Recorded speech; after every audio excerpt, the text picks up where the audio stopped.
Hello, welcome to the Bootstrap Digital Marketing Podcast. I'm your host, Laura Tate, and today we have an insightful conversation lined up for you.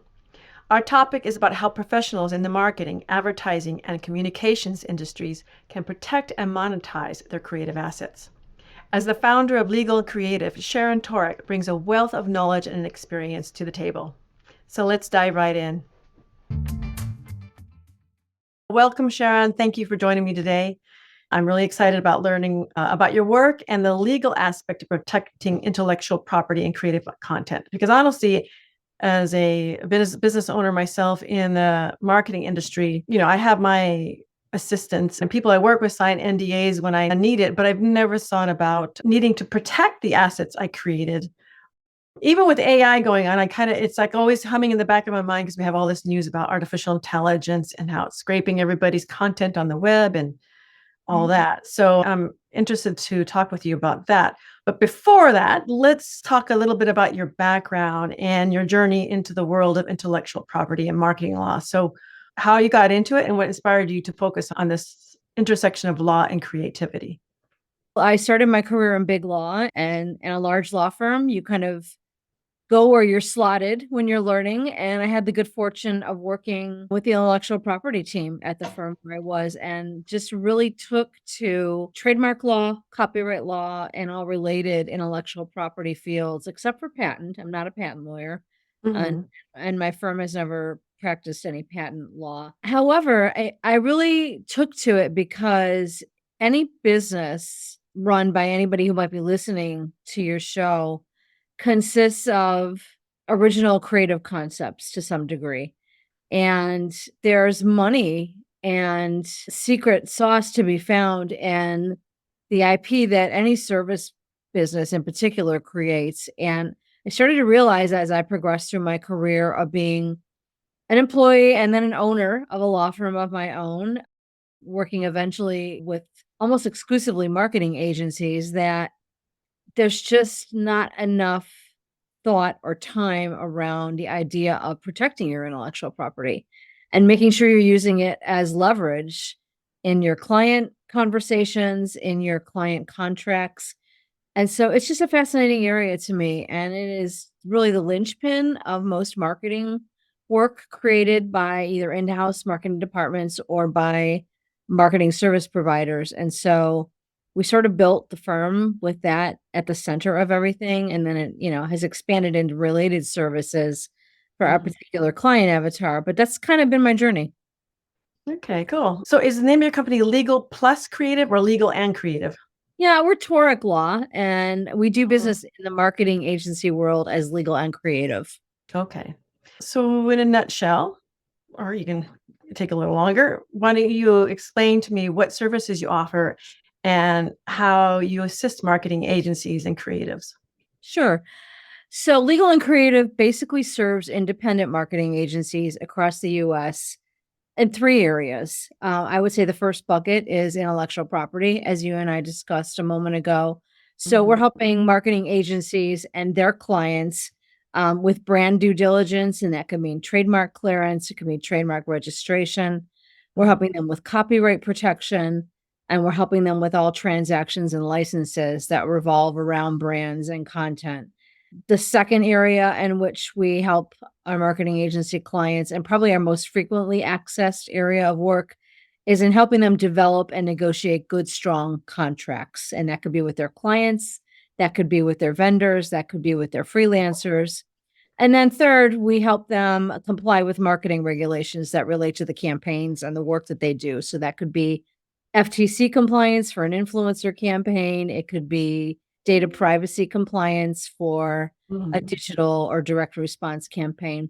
So that is sort of the triangle, if you will, of the way that we help our clients. And they are fascinating to work with. They give us really just such a front row seat to Mhm. creativity, and the work that they do really moves the needle in our economy, in our culture, and otherwise. So it's a really fun audience to serve.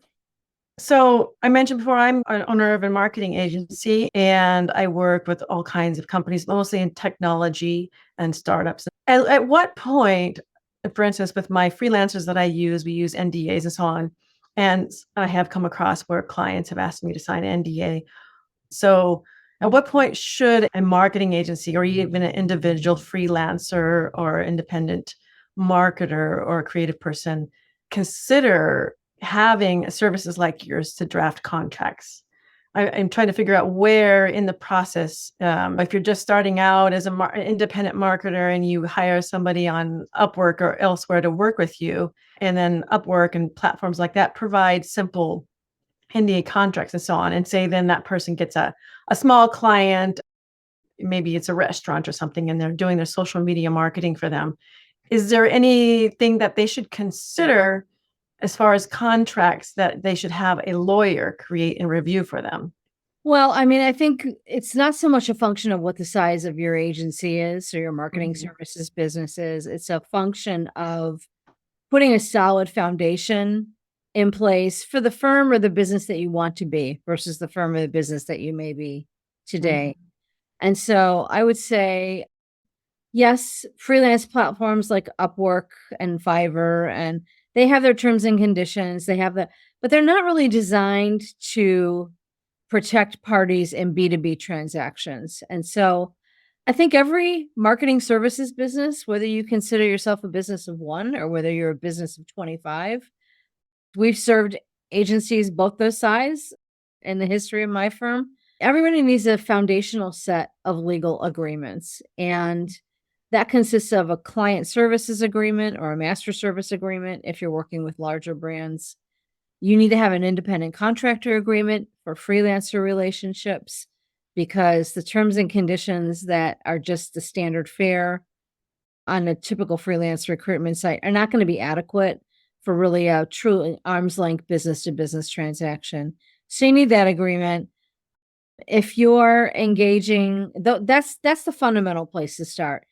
You mhm, mentioned a non-disclosure agreement. Non-disclosure agreements are really intended to use sort of in the dating phase of the relationship between a marketer and their client. And mhm, it's an understanding that we'll keep each other's information confidential as we're talking about the work we might do together. They're not really mhm, designed to govern the terms of the relationship once you actually start doing business with each other. mhm, So they're a fundamental part of your toolkit just the same. So I'd say fundamentally everybody needs to start there, regardless mhm, of your size. You know, who should prepare them? Ideally, you get legal counsel as soon as you're able to manage that in your business. mhm, Otherwise, I think you just need to sit down and figure out what are the fundamental things you need to think about that should be in your agreements, particularly with clients. Obviously, pricing, payment terms, a definition of the work you're gonna be doing, definition of the deadlines for that work. And then there's a host of all of other considerations that we probably don't have time to detail them all, but yeah. as the relationship gets bigger and bigger, you need to be thinking about things like, when does the ownership of the work actually transfer? It shouldn't That transfer. was my next question is related Yeah. to that. Yeah, so for me, the way I work, all the assets I create on behalf of a client are transferred to the client at the end of the contract. They own the content, all the written content, all the video, all the graphics that we created for them, unless we've agreed otherwise. Is there anything that I would need to consider, or a marketing agency or marketer would need to consider regarding any kind of legal implications regarding these assets?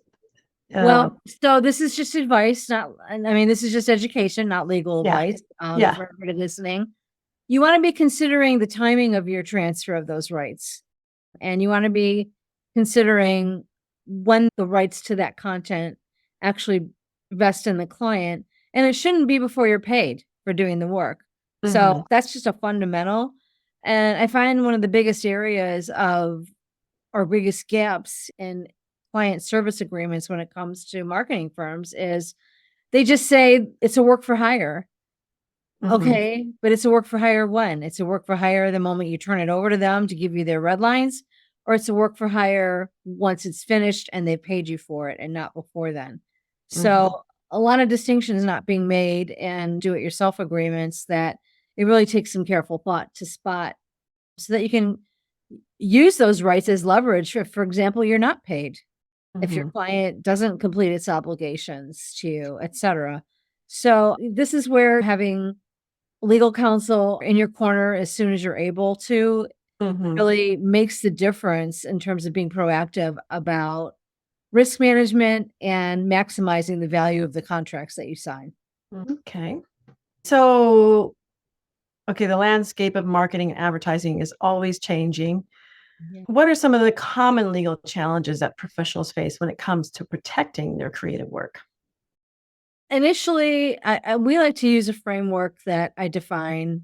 I tend to be a fan of sets of 3. I don't know why. Something about my childhood, maybe. I have no idea. But it's really a 3-point framework that we use. It's brand, it's content, and it's transactions. Mhm. And these are all the 3 things you need to be thinking about in terms of protecting your intellectual property. Quickly, brand is simply how are you going to market? What are you calling what you sell? What are you calling yourself as the seller or the provider of those things? And typically, trademark is the way we look at protecting brand, right? So Whether it's protecting the brand of your name of your company, or your the service logo, lines or service. products through services. Mhm. Absolutely. Yeah. Then you go to content. And content is the words, the pictures, the software, the digital course, the stuff you're creating and monetizing, whether it is a work for hire or whether it is something you're creating once and selling multiple times. It's your Mhm. content. And typically the protection, the IP legal protection in that point of the triangle is copyright. Sometimes, you create something that could be the subject of a patent. And so that's content also. But in my world, it looks like copyright protection. Mm. And then you go to transactions, which covers anything from your contract with the client, your actual sale of the intellectual property to the client. So transactions out. It could Mhm. be a license if you're not selling it outright. If it's something you're creating once and selling many times, it could be a license or terms and conditions. And then you need to think about transactions in. If you are a small business and you Mhm. engage a lot of freelance or contract help, what kind of documentation do you have from that freelancer to your firm that you own the work that they've created? And if you're an agency, it's a domino effect, right? You can't convey to your client what the freelancer has not conveyed to you. So you need to make sure that transactions in and transactions out align with each other. Okay. So it's brand, it's content, it's transactions. Transact. That's sort of how we look at the universe of protecting intellectual property for a Mhm. marketing agency or actually any content creation or service business. Okay. So let's get into the AI thing. So I imagine that's just like changed a lot or added a lot to what you are doing to protect your clients' creative work and their intellectual property. Yeah. So, how are you addressing artificial intelligence and how these platforms and tools are just scraping the web for content and possibly scraping up your clients' content and Right. intellectual property? Well, so technology always runs faster than business, and then business runs faster than the law, right? That's true no Mhm. matter what kind of tech development you're talking about. And so there are a lot of unsettled legal issues with respect to content or marketing assets that are created using generative AI. And Mhm. so the way we're helping clients think about that and manage that right now is to make certain they're having the right conversations with their clients. For example, what is your company's policy around using artificial intelligence platforms? Do you have a prohibition against it? Do you require that we only use specific tools? Can we use Chat GPT but not Bard? Can we use Mhm. whatever it might be? For what purposes do you allow us to use artificial intelligence platforms? So it's the crucial conversations, and there's a whole checklist of those that we've created Mhm. for our agency clients. That's the first part. The second part is policies, written policies, both internally within your business. And then in many cases, it's wise to have a client facing set of policies that say, this is how we address generative AI. This is how we use it. These are the platforms we use. This is what we do when we need to make sure that content gets reviewed by human eyes before it's, gets released to the public, et cetera, et Mhm. cetera. So it's conversations, it's policies. And then I told you I was a fan of sets of three. Then it's Mhm. contracts.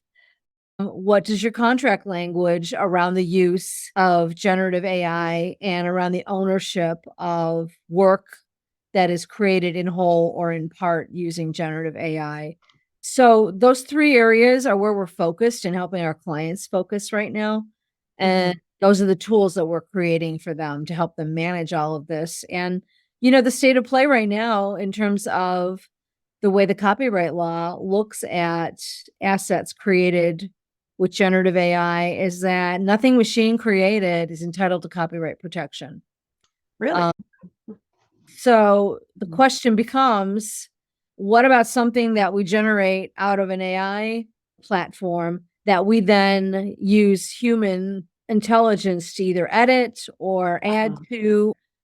Who owns that? And it's an open question right now, right? And Yeah. what the Copyright Office has said so far is if you've got a work that consists partially of work that was generated out of an AI technology and partially human created, you can own the copyright in the human created part only. Huh. So, to the extent that you're able to separate those two, great. If you can't separate them, you're a little stuck, right? And Yeah, you that's a take little your chances. difficult. Yeah, I mean, we're in a gray area right now. And any lawyer who would say that they've got all the answers wouldn't be truthful because we're following the news as closely as we can about what the courts are doing and what Mhm. government agencies are doing around AI created work. And there's a lot to sort out yet. So Mhm. do the things you can do, right? With your policies, your conversations, your Mhm. contract language, and be nimble. That's the best, education I could give anybody listening. Yeah, that is a tricky line there because I use AI tools all the time now, but I have to heavily edit. They're not perfect, and I have to heavily edit everything and then add my own perspective, my own insight. But to track that, I guess there's some tools like Google Docs has a version history, and if you save that version history, you can see what you wrote and things like that, or Yeah. you can track what you did. So what about, for instance, protecting your own content? Are there any tips that you can share? For instance, a photographer, I mean, you could put copyright notices on your images and things like that, but how can you protect your content online from these AI tools using your content to create something new? Because that's what the whole issue is right now with a lot of artists and photographers and writers and so on. The newspapers, all this original human created content has been used to create the AI content. So do you have any tips to share on how these creatives can protect their artwork and their intellectual property from being used by AI tools and AI Well, engines? I have a few. I mean, the honest truth is that the more widely distributed your work is, the less control you're going to have over whether somebody eventually feeds it into an AI data Mhm. set. That's just reality. Would Yeah. you have a cause of action against somebody using a work that is substantially similar to your work that they got generated out of an AI machine? Yes, it's clear from the way the copyright law stands today Mhm. that if they've had access and they've had substantial similarity to your original work, then that can be a copyright infringement. The question becomes the cost of pursuing that for Yeah. the average artist. So what I can tell you is some of the things that anybody can do and the cost minimal things that anybody can do is be very careful about your distribution channels. Mhm. Um, to the extent you have sort of centerpiece or linchpin works that you consider your most meaningful or commercially valuable, if you will, register copyright in those with the US Copyright Office because that is what's going to give you the right to pursue infringement lawsuits if you need to do that. Mhm. It's a requirement for an infringement lawsuit that you have a registration. It's also what's going to give you the right to collect statutory damages if someone infringes on your work. Have careful contracts in place with anyone to whom you provide your original creative work so that Mhm. they are under obligation of non-disclosure with third parties, including the ability to feed that stuff into any generative AI Mhm. technology. So that's the due diligence you can engage in as an artist. and be watchful, so that you're kind of taking a look around the landscape every so often to see if you're seeing lookalikes or substantially similar things out there. There's a Mm, couple pretty major lawsuits pending right now, and it'll take a while for them to weave their way through. But one is an authors group and actors group suing OpenAI for feeding original scripts and feeding original novels, etc., into the machines and having substantially similar stuff pop out of the other side. We don't know where that's going to end up. We have some theories about how courts might split the baby there in terms of mhm. liability. And then the second one is a more recent one, which is the New York Times suing OpenAI for copyright protected news articles that got fed into ChatGPT. And so that content's all in there, and New York Yeah. Times owns the rights to that content. So we'll see what happens there. Yeah. It'll be I think, interesting how this plays out. yeah, ultimately, I think it's going to either some very well-funded copyright owner will push it to the wall to see what the court has to say about liability, or the New York Times, for example, will do what Associated Press did and just enter into a license agreement with Mhm, OpenAI so that at least it's recovering a revenue stream from mhm. that content. So we'll have to see how it all Yeah. plays out. But it's like I said, technology leads, business puts on its sneakers and runs to keep up as fast as it can. And then Yeah. here we lawyers are with our push brooms, sort of cleaning the mess up that everybody leaves behind. And that's not going to change. It's ever so. Yeah. Yeah, yeah.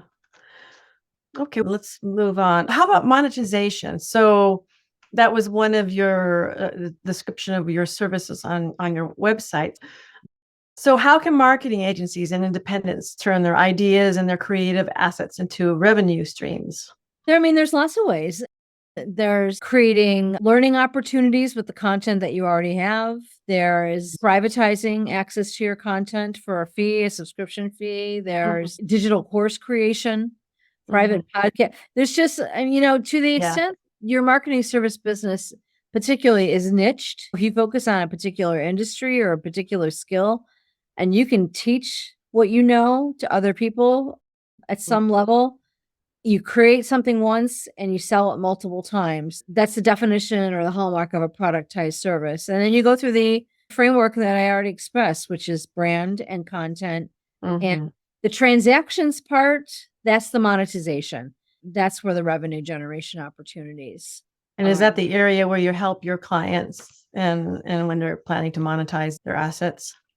It is. Well, you can monetize your assets in a number of ways, but Mm, that is the productization methodology of monetizing your intellectual property. The other mhm, obvious way you monetize your intellectual property is by developing good sound contracts. And, some agencies that we work with have models where they're custom creating work for their clients that their clients will own at the end of the day. And then they're mhm, also licensing some of their own proprietary work, like a content library or software that the mhm. agency has created to use multiple times with multiple clients. And so it's a hybrid relationship with a work for hire component and a licensing component. And that's monetization of Mm. intellectual property as well. All right. How about advertising? So you were the former president of the American Federation Cleveland. What insights can you share about the unique challenges that advertising professionals face? Well, I think the industry has really been challenged the last few years. Marketing and advertising are one of the first areas of investment that companies look to cut back on when times get uncertain or challenging. And so, if you go back a few years to the pandemic, agencies, in many cases and in many industries, particularly industries like tourism or hospitality, they really were devastated by the lack of demand or the lack of assets that their clients had to purchase their services. So that's the first part. The first part is it's a leading indicator of how the economy is doing, good or bad, and so you're vulnerable in that way. It also shifted sort of the way that we look at and consume marketing services. So having to transition from maybe offering one kind of service to being more proficient in digital or in social or influencer marketing, and getting the talent, hiring the talent to make you a credible provider of those services is another huge challenge that agencies and marketing teams have faced in the last couple of Mhm. years. And then now you've got AI really popping up in a big way and helping to add to the confusion in the industry about what is the role of human marketers going to be moving forward? How are we going to make sure that the insights and the experience and the judgment that needs to be brought to marketing as a discipline isn't overlooked as a result of AI and other technology. So, this is some of the market trends that we see facing our client industry Mhm. over the past few years. And then you add to that to the fact that the average chief marketing officer or marketing team in a company, their tenure is shorter and shorter and shorter. And so it's harder to sort of get that stickiness with your Yeah. clients because they're moving around constantly. And on the one hand, you could say that's great. That's another potential new client for me.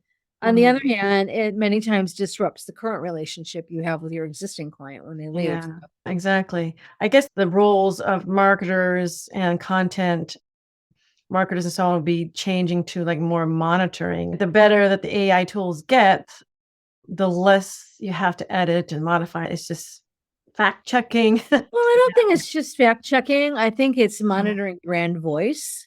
You Mhm. know, is the marketing that we're creating sounding more and more generic? And therefore, are we starting to sound like we don't really stand for anything in particular or anything that's Yeah. distinguishable from what our competitors stand for? Mm. So I think that this is just my personal view. Yeah. There's a lot of worry in the marketing world about what this is going to mean for careers, jobs. And I would just say, change your focus to learning how to adapt these tools and learning how Exactly. to use them to make you a more efficient marketer and how to spend time on the things that require your unique skill set versus worrying Mhm. about being replaced by them. Because I don't see, at least in the span of my career, I don't see the need for human judgment decreasing. And Mhm. I think what we're going to end up with soon is a lot of lookalike content, a lot of lookalike campaigns. We're already there. We are, and we're already Yeah. starting to see. I mean, I don't know about you, Laura, but I look at my email traffic and I can spot in a second when an email has been Mhm.